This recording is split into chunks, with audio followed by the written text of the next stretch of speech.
Assalamualaikum warahmatullahi wabarakatuh. Selamat pagi semuanya. Hari ini kita akan masuk kepada KD kedua, yaitu peluang usaha pada bidang pariwisata. Sebelum masuk ke materi, ini ada tujuan pembelajaran yang akan kalian kuasai di KD kedua ini. Silakan dibaca. Baik, pertama kita masuk kepada analisis peluang usaha. Ini ada pengertiannya. Maksudnya itu adalah kita sebagai wirausahawan itu harus memiliki sikap yang kreatif dan mampu melihat peluang usaha yang berpotensi di sekitar kita. Jadi supaya usaha yang akan kita kerjakan atau kita ciptakan itu bisa bertahan dan menguntungkan untuk saat ini dan di kemudian hari. Ini ada sumber-sumber peluang usaha. Di sini saya berikan contoh ada 9. Yang pertama itu informasi tentang produk yang sedang tren ya. Kita harus bisa lihat nih produk apa yang lagi hits sekarang dan apa yang lagi tren yang banyak dicari masyarakat atau orang-orang sekitar kita. Itu bisa jadi peluang usaha.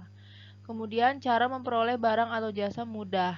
Nah, apa yang mau kita jual atau apa yang mau kita tawarkan kepada calon customer kita itu kira-kira kita harus bisa mencarinya dengan mudah. Itu sebagai suatu peluang juga untuk kita.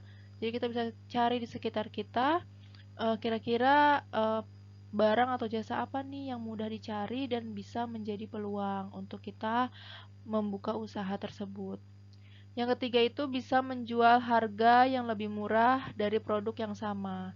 Misalkan ada produk A dijual oleh pedagang lain 90.000, kita bisa menjualnya dengan harga yang lebih murah seperti 80.000 atau 75.000.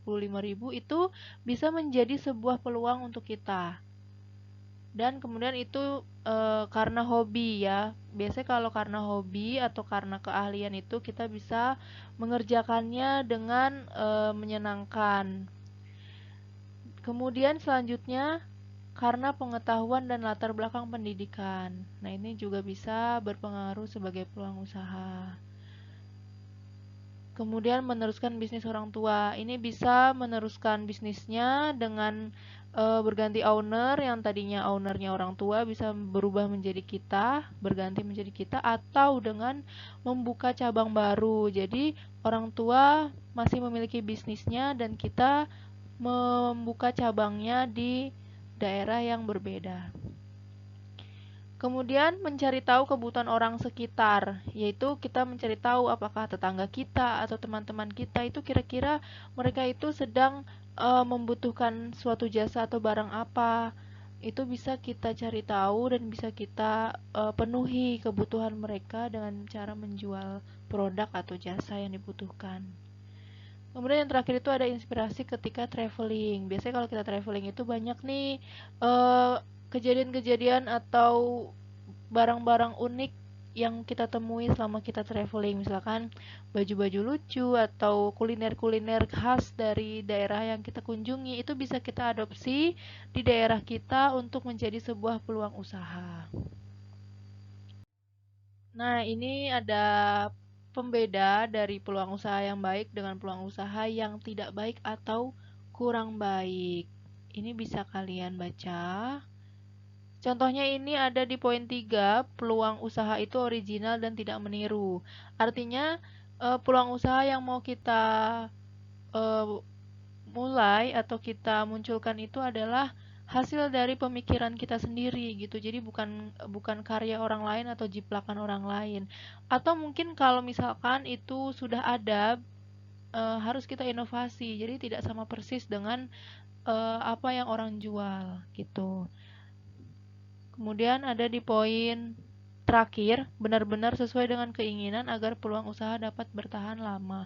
Jadi kita harus senang dengan peluang usaha atau dengan usaha yang akan kita lakukan itu. Kalau kita tidak senang dengan peluang tersebut, kita pasti tidak akan sepenuh hati dalam melaksanakannya atau dalam mempertahankan usaha itu. Seperti itu. Yang lainnya bisa dibaca ya. Dan ini ada peluang usaha di bidang pariwisata. Ini ada banyak sekali ya, masih sebagian kecil dari peluang-peluang lainnya. Ada bisnis penginapan, itu bisa dimulai dari hotel, homestay, hostel, atau yang lainnya. Kemudian bisnis kuliner, itu banyak sekali. Sekarang semua orang butuh wisata kuliner ya. Jadi kuliner itu bukan hanya kebutuhan, tapi sekarang seperti keinginan. Jadi mereka memang sengaja pergi ke suatu tempat untuk berwisata kuliner, seperti itu. Kemudian ada bisnis penyewaan kendaraan, membuka usaha tempat parkir, dan lain sebagainya. Ini banyak sekali, masih sebagian kecil dari peluang usaha di bidang pariwisata. Oke, untuk materinya di pertemuan sekarang hanya ini saja. Nah, untuk tugasnya kita lanjut di Google Classroom. Terima kasih. Wassalamualaikum warahmatullahi wabarakatuh.